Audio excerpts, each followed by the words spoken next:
আসসালামু আলাইকুম, কেমন আছেন আপনারা সবাই?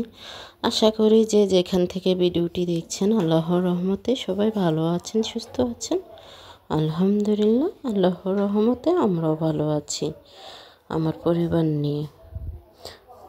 তো চলে আসলাম আজও একটি ব্লগ ভিডিও নিয়ে। আশা করি ভিডিওটি শেষ পর্যন্তই সাথে থাকবেন। আজ কিন্তু আমি ঘরের কাজ করিনি, আমার বড় মেয়ে ঘরের কাজ করে নিয়েছে। আমার ছোট দুই মেয়ে কাপড় চোপড় সব কিছু ড্রয়ারে এলোমেলো করে রেখেছে। তা আমার মেয়ে কিন্তু আজকে সব কিছুই গুছিয়ে নিচ্ছে। তা আমি কিন্তু ওদের কাপড় চোপড় প্রতিদিনই গুছিয়ে রাখি। আজ কয়েকদিন যাবৎ ওদের উপরে অভিমান করে কাপড় গোছাই না। এখন গুছিয়ে রাখবো, 5 মিনিট পরে এটাকে এলোমেলো করে ফেলবে, সেজন্য আর গোছানো হয় না। যারা আমার ভিডিওটি দেখছেন, আমার পুরান আপু ভাইয়ারা সবাই প্লিজ মনে করে একটি লাইক দিয়ে দিবেন। আর যারা নতুন আছেন তারা একটি লাইক দিয়ে দিবেন।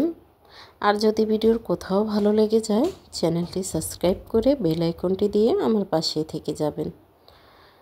তো সময় সুযোগ বুঝে একদিন পরে আমি আপনাদের চ্যানেলে চলে যাব। এই মাসে আমি সংসার খরচ থেকে 4,000 টাকা বাঁচিয়েছি।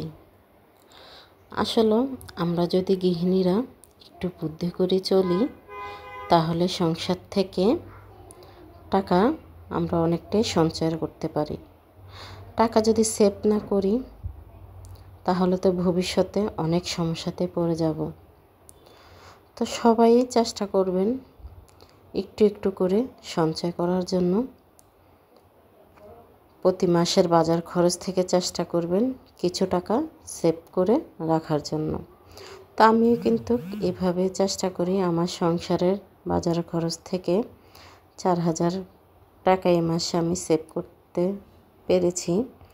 তো আমি সবসময় 4,000 সেভ করতে পারি না, আমি যখন যাই সেভ করতে পারি আমি কিন্তু তখন তাই সেটা আলাদা করে রেখে দিই।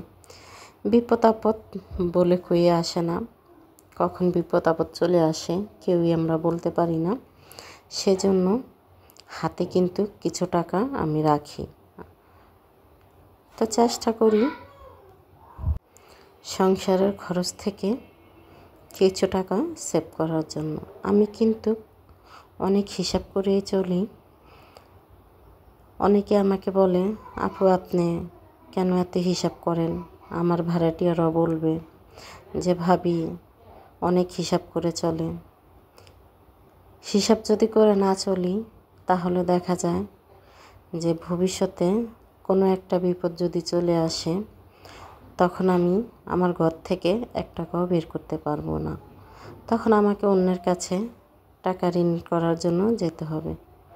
তা আমি এখন থেকেই চিন্তা করি একটু সেভ করে রাখার জন্য, যে কখন কোন বিপদ আসবে বলে কেউ তো আর আসে না।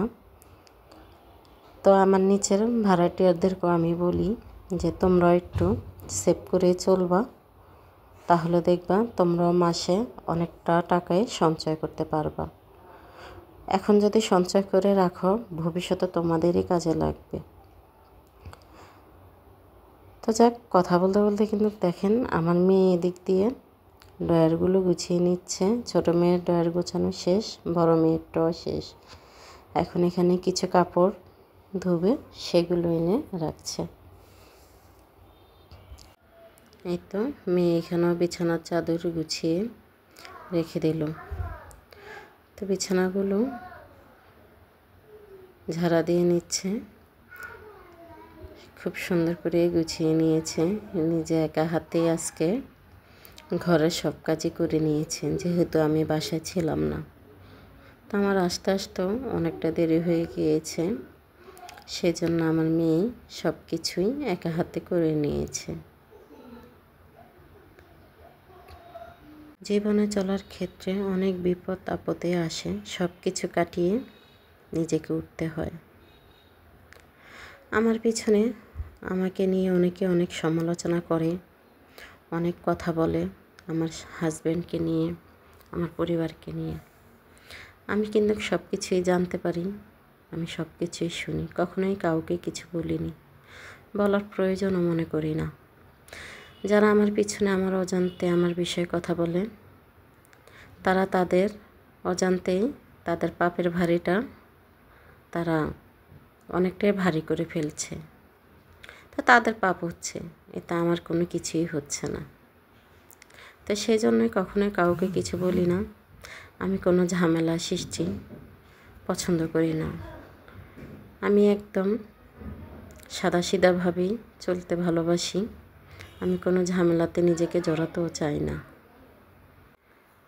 আমি শুধু আমার সংসারের মানুষগুলোকে নিয়েই হ্যাপি থাকতে চাই। তাই তো দেখেন, আমার মেয়ে কিন্তু সব কিছু একটা একটা করে সে গুছিয়ে নিয়েছে। এখন ঘরটা সে ঝাড়ু দিয়ে নিচ্ছে। বাচ্চাদের স্কুল খরচ দিয়ে, কারেন্ট বিল, তারপরে সংসারের বাজার, মাছ মুরগি সব কিছু মিলিয়ে খরচ করে আমি কিন্তু কিছু টাকা সেভ করতে পেরেছি। তো আপনারাও চেষ্টা করবেন এভাবে চলতে। সংসারে যেখানে আপনার 20 টাকা খরচ হবে, ওখানে চেষ্টা করবেন 10 টাকা খরচ করতে, 10 টাকা ওখান থেকে বাঁচিয়ে নিয়ে আসতে।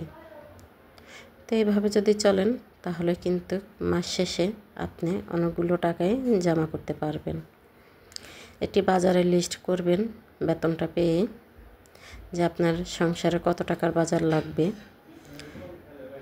A to Z পুরাটাই আপনারা হিসাব করে নেবেন, তাহলেই বুঝতে পারবেন যে আপনার সংসারে কত টাকা খরচ হচ্ছে। তো ওখান থেকে যদি আপনারা হিসাব করে চলেন, আপনারা কিন্তু বেশ খানিকটা টাকায় বাঁচিয়ে নিতে পারবেন। আর একটু চেষ্টা করবেন যে দোকানে দামাদামি করে জিনিস আনতে পারবেন, চেষ্টা করবেন ওই দোকানে গিয়ে দামাদামি করে জিনিস নিয়ে আসতে। তাহলে কিন্তু এখান থেকে আপনাদের অনেকটা টাকাই সেভ হয়ে যাবে। তো দেখেন, আমি যে 4000 কথা বলেছিলাম, এই তো আমি কিন্তু এই টাকাটাই সেভ করতে পেরেছি। এটা কিন্তু আমি রেখে দেব। তো আপনারাও এভাবেই হিসাব করে চললে আপনারাও আমার মতন সেভ করতে পারবেন। দেখবেন একটু একটু করে জমালে বছর শেষে আপনি কিন্তু অনেকগুলো টাকায় জমা করতে পারবেন। তা আমি কিন্তু যে দোকানে দামাদামি করে জিনিস আনতে পারি, আমি ওই দোকান থেকে নিয়ে আসি। আর মাছের বাজারটা আমি বেশিরভাগই চেষ্টা করি আড়তের থেকে আনতে। তো ওখান থেকে আনলে কি হয়, একসাথে 5 কেজি আনতে হয়, এর নিচে আনা যায় না। তা আমি বড় মাছগুলো কিন্তু, আর চিংড়ি মাছ তো আড়ত থেকে আনতে পারি না, যেহেতু চিংড়ি মাছ আমি 1-2 কেজি আনি। তা আমি বড় মাছটা বেশিরভাগই আড়ত থেকে নিয়ে আসি। তা আড়ত থেকে আনলে আমার অনেকটা টাকাই সেভ হয়। তো আপনারাও চেষ্টা করবেন আশেপাশে যদি বাজার থাকে, আড়তে থাকে, ওই আড়ত থেকে আপনারা মাছটা নিয়ে আসতে। আপনি যেহেতু একা যদি 5 কেজি মাছ না নিয়ে আসতে পারেন, আপনার আশেপাশে মানুষ আছে, ওনাদেরকে নিয়ে আপনারা মিলে একসাথে মাছ নিয়ে আসবেন। তারপর আপনারা ভাগ করে নেবেন। এভাবে আপনারা পেঁয়াজ, আলু, মাছ এগুলো কিন্তু আপনারা নিয়ে আসতে পারেন। যেমন আদা, রসুন এগুলো একসাথে পাল্লা হিসাবে আনলে আপনাদের এখান থেকে অনেকটা টাকাই সেভ হয়ে যাবে। তো আমি কিন্তু কীভাবে চলি, আমার শাশুড়ি মা একসাথে 5 কেজি আদা আনবে, 5 কেজি রসুন আনবে, এখান থেকে আমাদের অনেকটা টাকাই সেভ হয়। তো এইভাবে বাজার করি আমি। তা আপনারাও চেষ্টা করবেন, দেখবেন আপনাদের মাস শেষে অনেক টাকাই আপনারা সেভ করতে পারবেন। তো কথা বলতে বলতে এদিক দিয়ে আমার রান্নাটা হয়ে গিয়েছে। এখানে আমি কচুছড়া দিয়ে কই মাছ রান্না করে নিয়েছি, সাথে কিন্তু গরুর গোশতের ভর্তাটাও বানিয়েছি। ওটা তো আপনাদের সাথে শেয়ার করেছি, তাই ওটা আর আজকে আর দেখালাম না। তো আমার রান্নাটা প্রায় হয়ে আসছে। এদিক দিয়ে আমার বড় মেয়ে বলেছে ওর দাদুকে লাড্ডু নিয়ে আসতে, তো ওর দাদু ওর জন্য এখানে কিছু লাড্ডু নিয়ে আসলো। তো যাক, আজকের ভিডিওটি আমার এই পর্যন্তই। আপনারা সবাই ভালো থাকবেন, সুস্থ থাকবেন, আমার পরিবারের জন্য দোয়া করবেন। আসসালামু আলাইকুম, আল্লাহ হাফেজ।